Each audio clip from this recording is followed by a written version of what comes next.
Welcome to Lesson 9, Taking Layers to the Max. You can do lots of things with layers, and in the last video snippet for Lesson 8, you saw some really simple shapes and ways that you can create a composite. In this lesson, I'm going to show you how you can apply patterns and adjustment layers and do some neat things that will help you to create better composites. So first of all, you'll notice that I am in Adobe Bridge, which allows me to view thumbnails of my images, and I'm in the PS09 image folder and PS09 lessons, and I'm double clicking on 0901 just to open up this lovely girl in a blue blazer. Now, I am not one for spending a huge amount of time on selections, especially if I'm just demonstrating something. If I were really wanting to make a great selection of this blazer, I would probably use the pen tool. But even that would get difficult in these areas around the hair up here. So what I'm going to use for this is just the new new in the last version quick selection tool, which a lot of people might not even know how to use yet and may not have even known it was there. And I'll just start painting, and you'll see that it quickly adds to my selection. And I'm not holding down any keys to add to the selection because the default up here in my options is add to selection. Now let's say that I want to add also this little area in here. I am just going to do a rough selection in here. I'm holding down my space bar and the control key, and on the Mac that would be your command and space bar, and click and drag to zoom in a little bit. Now my brush size for the quick selection tool is pretty large, so I'm going to look at my P key on my keyboard, press the left bracket to make this a little smaller, just bring this in.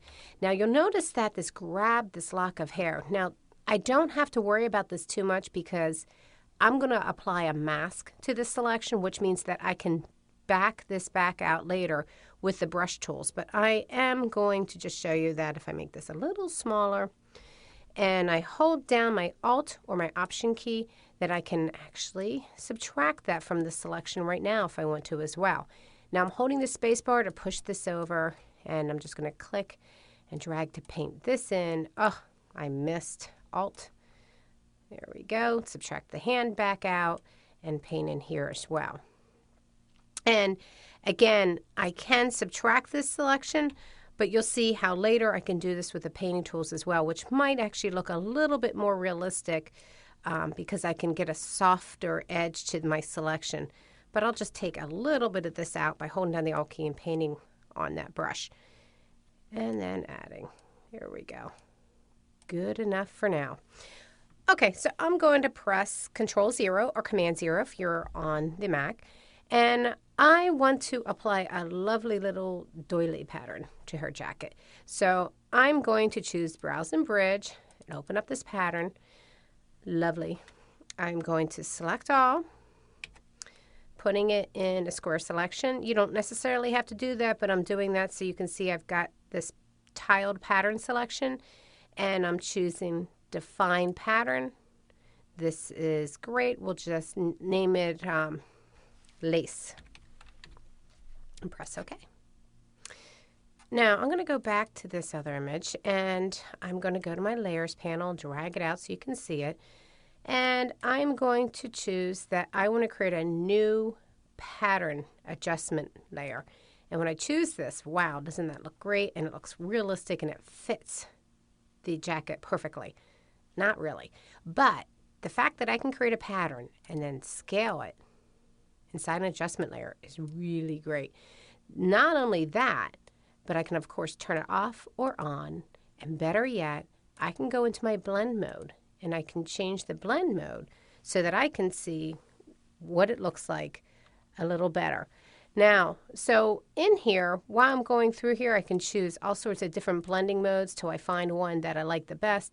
I think that I'll go with soft light in this particular case.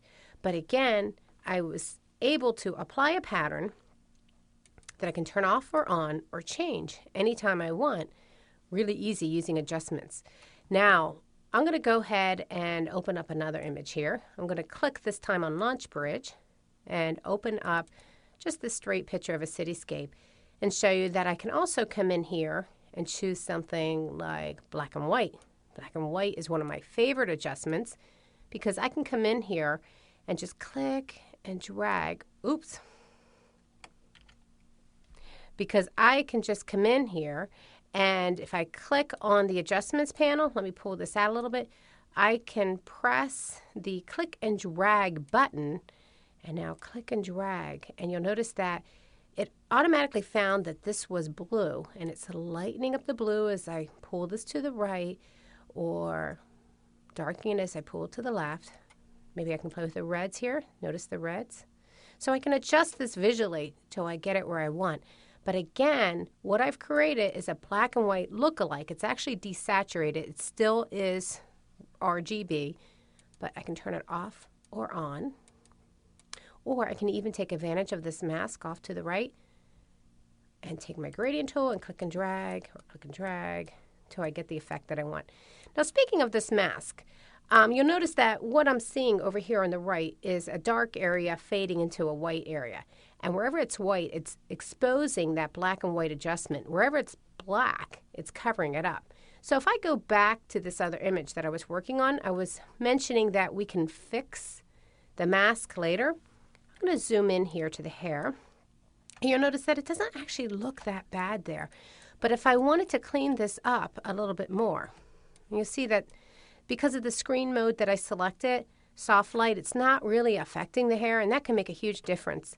But if I really did want to make this perfect, I could go into the mask, and of course I would take black if that's what I want it to cover up, like maybe it's applying itself to the hair, and I could paint black to say, hey, don't apply that fill to the hair. And you can see it's really subtle there, but it's actually painting on the mask. And if you hold down your Alt or Option key, you can click on the mask and you can see what your mask looks like.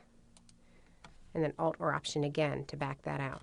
So lots of ways that you can play with layers, but do take advantage of adjustment layers because they offer you the opportunity to make some pretty dramatic changes without actually affecting your original image data at all.